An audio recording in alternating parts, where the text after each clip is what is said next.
Hello student, biology की class में आपका स्वागत है। आज मैं आपको पढ़ाने वाली हूँ सेल, जिसको हम बोल सकते हैं द यूनिट ऑफ लाइफ। ये लाइफ की, ये अपने जीवन की मूलभूत इकाई है। और इस लेक्चर में मैं आपको बताऊंगी व्हाट इज अ सेल, कोशिका क्या होती है, कोशिका थ्योरी क्या है, an overview of cell, prokaryotic cells कौन सी होती है और यूकैरियोटिक सेल्स कौन सी होती है। इसके पहले पिछली क्लास में मैंने अपना बायोलॉजी का बेसिक वीडियो डाला था, जिसमें मैंने आपको बताया था कि बायोलॉजी टर्म कहाँ से आई है, बायोलॉजी शब्द किसने दिया है, बायोलॉजी शब्द का अर्थ क्या होता है, किस भाषा का शब्द है, बायोलॉजी की शाखाएं कौन कौन सी हैं, और बायोलॉजी के क्षेत्र में कौन कौन से साइंटिस्ट ने क्या क्या योगदान दिया है, एरिस्टोटल कौन थे, थियोफ्रास्टस कौन थे, उनकी बुक्स कौन सी थी। वो सारी चीज़ें मैंने आपको पिछले वीडियो में बताई हुई हैं। जिसने वो नहीं देखा है तो पहले प्लीज़ वो लेक्चर ले लें, इसके बाद आप कंटिन्यू करें। आगे बढ़ते हैं। आज मैं आपको कोशिका पढ़ाने वाली हूँ। तो सबसे पहले आप कोशिका देख लीजिए कि कोशिका होती कैसी है। तो ये आपको जो दिखाई दे रही है ये एनिमल सेल है, और ये आपको नीचे जो दिखाई दे रही है ये प्लांट सेल है। इन एनिमल सेल्स और प्लांट सेल में आपको बहुत सारे स्ट्रक्चर दिखाई दे रहे होंगे। ये आप थोड़ा सा रुकिए, मैं आपको अगली नेक्स्ट क्लास में इन सारी कोशिकांगों के बारे में बताऊंगी। आज मैं आपको जो पढ़ाने वाली हूँ वो कोशिका का बेसिक पढ़ाने वाली हूँ कि कोशिका होती क्या है और कोशिका का बेसिक क्या है, किसने इसकी खोज की है, किसने क्या चीज़ें दी हैं, वो मैं आज बताने वाली हूँ। तो सबसे पहले सेल, यहाँ पे लिखा हुआ है बेसिक यूनिट ऑफ लाइफ, हमारे जीवन की मूलभूत इकाई, फंडामेंटल यूनिट जो है वो कोशिका है। यहाँ पे लिखा है सभी जीवित जीवों की क्रियात्मक एवं संरचनात्मक इकाई कोशिका होती है। सभी जीवों की क्रियात्मक एवं संरचनात्मक इकाई, दो शब्द आए हैं यहाँ पे, क्रियात्मक और संरचनात्मक, फंक्शनल एवं स्ट्रक्चरल। जो यूनिट होती है वो सेल्स होती है। अब यहाँ क्रियात्मक जो शब्द आया है, इसका मतलब है कि मैं आपको इससे पहले थोड़ी सी चीज़ें और बता देती हूँ कि कोशिका, अगर मैं आपको बताऊं कि कोशिका जो होती है वो इतनी छोटी इकाई है, हमारे बॉडी की इतनी छोटी सी इकाई है कि आप कोई एक पेपर लेके उससे सबसे पतली पिन से अगर आप एक छेद करोगे तो उस छोटे से हॉल में कम से कम 25 से 30 कोशिकाएं आ जाएंगी। तो आप सोच सकते हो कि कितनी छोटी कोशिका होती है। हमें अपनी नेक्ड आँखों से, अपनी नग्न आँखों से कोशिका दिखाई नहीं देती है। तो मैं आपको बताती हूँ, यहाँ पे आप देख लीजिए थोड़ा सा, पहले मैं आपको अगली स्लाइड पे ले जाती हूँ। यहाँ देखिए आप, सेल जो होती है वो बहुत बहुत ज़्यादा छोटी होती है। ऐसा आप समझ लेना कि ये आपको मैंने सेल बना दी, ये आपको फिर भी विजिबल हो रही। सेल इतनी छोटी होती है जो मैं माइक्रोस्कोप से ही दिखाई देगी, अपनी नग्न आँखों से दिखाई नहीं देगी। ये छोटी सी इस कोशिका से पूरी बॉडी बनती है, पूरा शरीर बनता है। तो ये आपकी एक सेल हो गई। यहाँ पे सेल्स के ग्रुप होंगे। बहुत सारी सेल्स जब एक दूसरे से मिल जाएंगी तो इस सेल्स के ग्रुप को हम टिश्यू बोलते हैं। इस कोशिकाओं के समूह को क्या बोलते हैं? टिश्यू, ऊतक बोलते हैं। जब बहुत सारी कोशिकाएं आपस में मिल जाती हैं तो ऊतक का निर्माण करती हैं, टिश्यू बनाती हैं। जब ये टिश्यू मिल जाते हैं तो टिश्यू आपस में मिलकर अंग का निर्माण करते हैं, ऑर्गन का निर्माण करते हैं। ये जब टिश्यू आपस में मिलेंगे, या हम बोलें ग्रुप ऑफ टिश्यू को हम क्या बोल सकते हैं? तो ऑर्गन बोल सकते हैं, अंग बोल सकते हैं। जब ये अंग आपस में मिलेंगे, बहुत सारे जब अंग मिल जाएंगे तो एक ऑर्गन सिस्टम बनाएंगे, अंग तंत्र बनाएंगे। जब ये ऑर्गन आपस में मिलेंगे तो ऑर्गन सिस्टम का निर्माण होगा, अंग तंत्र का निर्माण होगा। अंग तंत्र क्या होता है? तो अंग तंत्र, हमारी जो बॉडी में जितने भी सिस्टम पाए जाते हैं उनको हम ऑर्गन सिस्टम बोलते हैं। जैसे डाइजेशन सिस्टम, जैसे आपको मैं बताऊं तो रेस्पिरेटरी सिस्टम, जैसे मैं आपको बताऊं तो excretory system, nervous system, blood circulatory system. तो ऐसे बहुत सारे सिस्टम हमारी बॉडी में पाए जाते हैं। तो ऑर्गन आपस में मिलके क्या बनाते हैं? ऑर्गन सिस्टम बनाते हैं। अगर यहाँ पे आपको लग रहा होगा कि कौन से ऑर्गन, तो जैसे अगर मैं डाइजेशन सिस्टम की बात करूँ तो डाइजेशन सिस्टम बनाने के लिए इसमें कितने सारे अंग भाग लेते हैं। तो शुरू कहाँ से होता है? मुख से होता है, वक्कल कैविटी से शुरू होता है। तो इसमें पहले आपका मुख आ जाएगा, मुख के बाद आपकी ग्रसनी आ जाएगी, ग्रसनी के बाद आपका आमाशय आ जाएगा, आमाशय के बाद छोटी आंत आएगी, बड़ी आंत आएगी, छोटी आंत बड़ी आंत के बाद आपका रेक्टम आ जाएगा, मलाशय आ जाएगा, एनस आ जाएगा। तो इतने सारे अंग मिलके एक पूरा सिस्टम का निर्माण कर रहे हैं। और ऐसे बहुत सारे सिस्टम हमारी बॉडी में पाए जाते हैं। और ऐसे बहुत सारे जब सिस्टम आपस में मिलते हैं तो क्या बनाते हैं, बहुत सारे सिस्टम मिलके बहुत सारे जब सिस्टम मिलते हैं तो किसका निर्माण करते हैं, तो एक बॉडी का निर्माण करते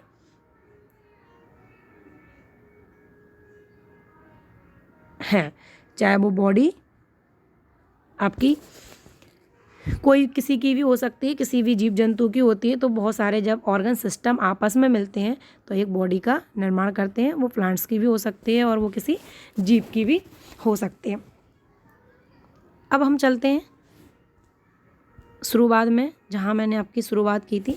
आपको समझ में आ गया होगा कि एक कोश का एक मूलभूत इकाई है। एक कोश जब एक कोशिका डिवाइड होती है, जब एक कोशिका डिवाइड होती है तो ये 2 बनाती है, और 2 कोशिकाएं फिर 4 बनाती हैं, 4 से फिर 8 बन जाती हैं। ऐसे कोशिकाएं बना के कोशिका आपस में मिलके ऊतक बनाती हैं, ऊतक आपस में मिलके अंग बनाते हैं, अंग आपस में मिलके अंग तंत्र बनाते हैं, और अंग तंत्र आपस में मिलके एक बॉडी का, एक शरीर का निर्माण करते हैं। तो यहाँ पे आपको अच्छे से समझ में आ गया होगा कि सभी जीवित जीवों की क्रियात्मक एवं संरचनात्मक इकाई कोशिका होती है। अब यहाँ पे क्रियात्मक मैं आपको बताने जा रही थी कि क्रियात्मक का यहाँ मतलब है कि किसी भी एक ऑर्गन में, आपके बॉडी के किसी भी पार्ट में, जैसे मैं बात करूँ किडनी की, तो किडनी में जितनी भी कोशिकाएं होंगी वो एक ही फंक्शन कर रही होंगी। किडनी में क्या काम होता है, तो किडनी में ब्लड क्षमता है जिसमें से यूरिया अलग होता है। तो किडनी में पाई जाने वाली समस्त कोशिकाएं वही एक ही फंक्शन कर रही हैं। और किडनी की कोशिकाओं को जैसे हम क्या बोल देते हैं, नेफ्रॉन बोलते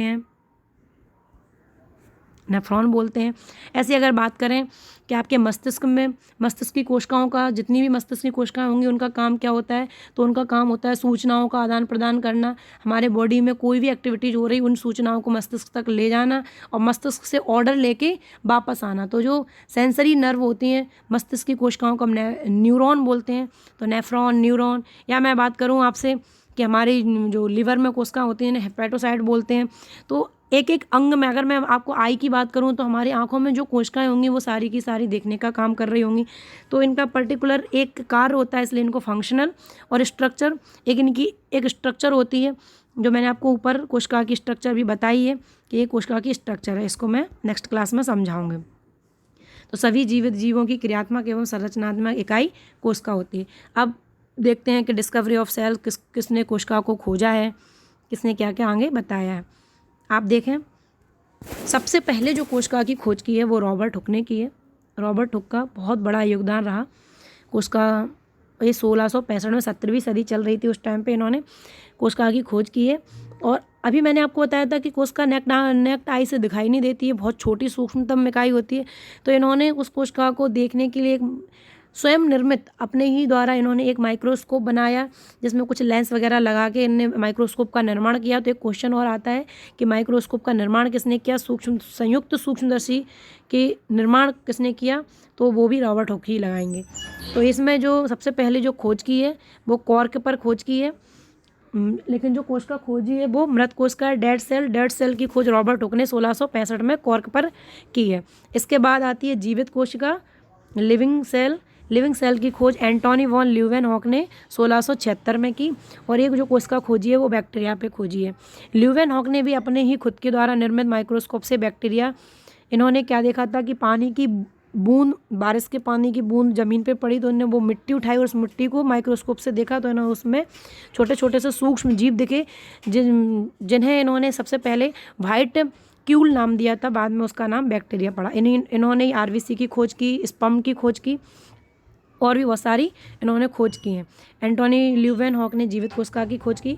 आगे बढ़ते हैं तो देखते हैं स्टडी ऑफ सेल, कोशिकाओं के अध्ययन को हम क्या बोलते हैं, तो कोशिकाओं के अध्ययन को साइटोलॉजी बोलते हैं और कोशिकाओं के अध्ययन को सेल बायोलॉजी भी बोल सकते हैं। कोशिकाओं के अध्ययन को साइटोलॉजी या सेल बायोलॉजी बोलते हैं, कोशिका विज्ञान भी बोलते हैं। आगे देखते हैं फादर ऑफ साइटोलॉजी।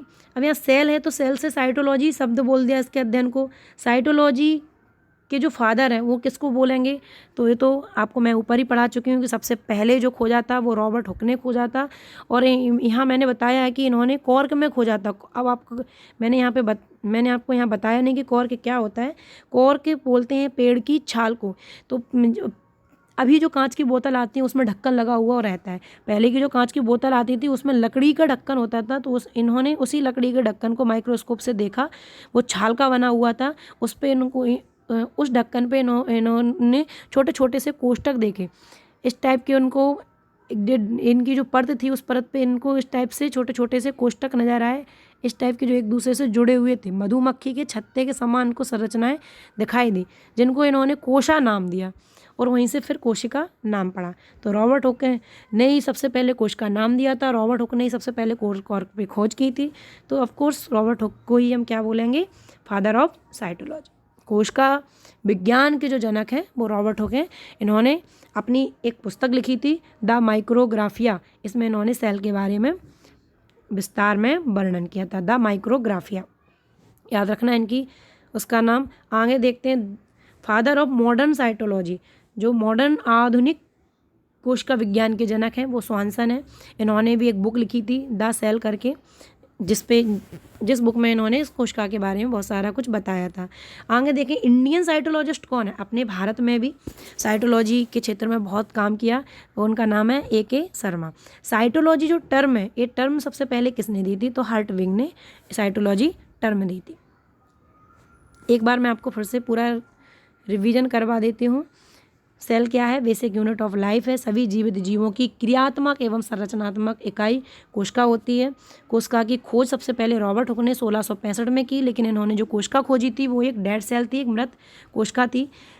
1676 में, ये जो आपकी डेट दिख रही है 1676, आपको कुछ बुक्स में ये 1674 भी मिलेगी, सोल्यूशन में 1674 है, लेकिन ये जो डेट है वो NCERT में 1676 दी थी, इसलिए मैंने आपको 1676 बताई है। एंटोनी वॉन ल्यूवेनहॉक ने सबसे पहले जीवित कोशिका की खोज की, बैक्टीरिया, उसको बैक्टीरिया नाम दिया। स्टडी ऑफ सेल, कोशिका के अध्ययन को साइटोलॉजी बोलते हैं। साइटोलॉजी के जो कोशिका विज्ञान के जनक हैं वो कौन है, तो वो रॉबर्ट हुक हैं। रॉबर्ट हुक ने अपनी एक बुक्स लिखी थी जिसका नाम था द माइक्रोग्राफिया। माइक्रोग्राफिया में कोशिका के बारे में वर्णन किया था। फादर ऑफ मॉडर्न साइटोलॉजी, आधुनिक कोशिका विज्ञान के जनक स्वानसन है। इनकी भी एक बुक्स की जिसका नाम था द सेल। आगे बढ़ते हैं। Indian साइटोलॉजिस्ट A.K. शर्मा, और साइटोलॉजी टर्म है वो हर्टविग ने दी। आगे बढ़ते हैं। ये देखें, ये आपको यहाँ पे नज़र आएंगी कि बहुत सारी अलग अलग वैरायटी। ये देखें, कहीं पे फ्लावर दिख रहा है आपको, कहीं पे आपको ये बंदर दिख रहा है, ये आपको कहीं स्नैक्स दिख रहा है, आपको पायला दिख रहा है, स्टारफिश दिख रही है। तो आपको बहुत सारी अलग अलग प्रजातियां दिखाई देंगी विश्व में, लेकिन इन सब ये जितनी भी प्रजातियां, ये सब की जो मूलभूत जो इकाई है वो सेल है। जैसे मैं आपको एक कहानी बताऊं, या एक कहानी क्या, मैं एक छोटा सा बताती हूँ कि अगर आप सड़क पे जा रहे हैं तो आपने देखा है कि एक महल बना हुआ है। आप आगे चलते हैं तो आपने देखा है कि एक हॉस्पिटल बना हुआ है। उसके आप आगे चले तो आपने देखा एक किसी विधायक का, किसी सांसद का एक बंगला बना हुआ है। आप आगे चले तो किसी का एक अच्छा सा ठीक ठाक सा एक मकान बना है। उसके आप आगे चले तो एक झोपड़पट्टी, छोटा सा एक घर बना हुआ है। लेकिन आपने देखा है कि अलग अलग वैरायटी हैं। आपको महल कुछ और टाइप का दिख रहा है, उसकी स्ट्रक्चर कुछ और है।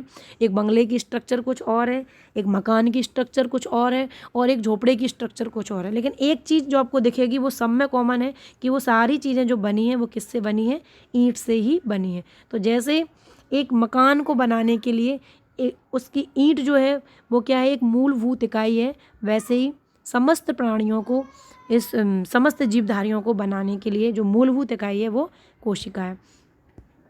यहाँ पे आप देख सकते हैं, यहाँ पे विभिन्न प्रकार की आपको वैरायटी मिलेंगी, बहुत सारे अलग अलग प्रकार के फ्लावर मिलेंगे। लेकिन इन सारे फ्लावर्स में ये इंसेक्ट मिलेंगे जो फ्लावर्स के ऊपर परागकण लेने के लिए आते हैं। सब बहुत सारे आपको वैरायटी देखने को मिलेंगी, लेकिन इन सब की मूलभूत जो इकाई है, एक फंडामेंटल जो यूनिट है, ये सब बनी किससे है, तो आपको याद रखना है ये सब किससे बनी है, ये सब सेल से बनी हुई हैं। आगे बढ़ते हैं। ये रॉबर्ट हुक हैं, ये आपको ये जो दिखाई दे रहा है ये रॉबर्ट हुक हैं। और यहाँ पे आपको एक छोटा सा ये वाला जो दिखाई दे रहा है, ये इनके द्वारा बनी हुई इनका ये माइक्रोस्कोप है, जो इन्होंने बनाया था माइक्रोस्कोप जिससे इन्होंने कोशिका की खोज की थी। ये रॉबर्ट हुक जी की फ़ोटो है। अब आगे आप पढ़िए। यहाँ मैंने आपको थोड़ा सा बता ही दिया है कि कोशिका कैसे सेल से मिलके टिश्यू बनते हैं, टिश्यू से मिलके ऑर्गन बनते हैं, ऑर्गन से ऑर्गन सिस्टम बनते हैं, ऑर्गन सिस्टम से एक बॉडी का निर्माण होता है। अभी आगे देखें, यहाँ पे वही सारी चीज़ें लिखी हैं। सभी जीवित जीव जंतु एवं वनस्पतियाँ कोशिका से बनी होती हैं। प्रत्येक कोशिका, यहाँ देखें, प्रत्येक कोशिका स्वाधीन एवं स्वतंत्र होती है। स्वाधीन एवं स्वतंत्र मीन्स एक कोशिका में सारे जो कोशिकांग होते हैं वो अपने आप में स्वतंत्र होते हैं। एक बहुत सारे ऐसे जीव होते हैं जो जिनकी बॉडी में सिर्फ एक ही कोशिका होती है, लेकिन वो फिर भी जीवित लिविंग बीन होते हैं, जीवित जीव होते हैं। जैसे मैं आपको उदाहरण दूँ, अमीबा एक कोशिकीय जीव है। इसमें ये सिर्फ एक कोशिका का बना हुआ होता है। इसमें भी सारी क्रियाएं होती हैं, इसमें भी पाचन होता है, उत्सर्जन होता है, सारी क्रियाएं इसमें होती हैं। तो एक जो कोशिका होती है वो अपने आप में इंडिपेंडेंस रहती है और उसमें स्वजनन की क्षमता होती है। एक कोशिका स्वयं जनन कर सकती है और एक से वो 2 कोशिकाएं बना सकती है। आगे बढ़ें, कुछ जीव एक कोशिकीय होते हैं जिन्हें यूनिसेलुलर बोलते हैं। ये लिखा है यूनिसेलुलर मीन्स एक कोशिकीय जीव जिसमें सिर्फ एक कोशिका है। जैसे मैंने अभी बताया अमीबा होता है, यूग्लिना होता है और भी बहुत सारे ऐसे जीव होते हैं। मैं आपको आगे इनका चार्ट बताऊंगी कि यूनिसेलुलर कौन है, मल्टीसेलुलर कौन है, यूकैरियोटिक कोशिकाएं कौन होती हैं, प्रोकैरियोटिक कोशिकाएं कौन होती हैं, सब कुछ पढ़ने वाले हैं। आगे देखें, और कुछ अनेक कोशिकाओं से बने होते हैं जिन्हें मल्टीसेलुलर कहते हैं। यूनिसेलुलर जो जीव आते हैं वो सब प्रोटिस्टा में आते हैं, लेकिन यूनिसेलुलर यूकैरियोटिक जीव प्रोटिस्टा में आते हैं और यूनिसेलुलर प्रोकैरियोटिक जो जीव होते हैं वो मोनेरा में आते हैं। मैं आपको आगे बताऊंगी। इधर आइए। अब आप देखें सेल थ्योरी, कोशिका सिद्धांत क्या होता है और किसने दिया कोशिका सिद्धांत। तो कोशिका सिद्धांत 2 साइंटिस्ट थे, एक जर्मनी के स्लाइडन जी थे और ब्रिटिश के स्वान। ये बॉटनिस्ट थे स्लाइडन और स्वान जूलॉजिस्ट थे। तो इन्होंने जंतु विज्ञान में कोशिका थ्योरी दी है, कोशिका सिद्धांत दिया है, और स्लाइडन ने वनस्पति विज्ञान की कोशिका थ्योरी दी है। एक कौन से सन में दिया, 1838 से लेकर 1839 तक इन्होंने इस पर काम किया। 1839 में इन्होंने अपनी सेल थ्योरी दी है और इन्होंने ये बोला था ओमनी सेलुला ई सेलुला। इसका मतलब ये होता है कि सभी जीवित कोशिकाएं अपने से पहले उपस्थित जीवित कोशिकाओं से उत्पन्न हुई हैं। उस टाइम पर जो 1838-39 का जो टाइम था, उस टाइम पे बहुत सारे साइंटिस्ट आए और कुछ ने ये बोला, सबने अपनी अपनी विचारधाराएं दी। सुआरेज जी थे, फ्रांसिस्को रेडी थे, उन्होंने अपनी एक अलग से विचारधारा दी। उन्होंने कहा नहीं, जीवन के लिए किसी कोशिका की ज़रूरत नहीं होती, अपने आप ही जीव पनप जाते हैं, अपने आप ही जीव हो जाते हैं। तो ऐसे बहुत सारे दिए, लेकिन इन्हीं के टाइम पर लुई पास्चर जी आए, उन्होंने बताया कि नहीं, एक कोशिका, किसी भी कोशिका का जो निर्माण होता है वो पहले से विद्यमान कोशिका से ही। आज मैं अपनी क्लास यहीं पे ख़त्म करती हूँ। धन्यवाद। अगर आपको मेरा वीडियो पसंद आया है तो आप लाइक करें, सब्सक्राइब करें और शेयर करें।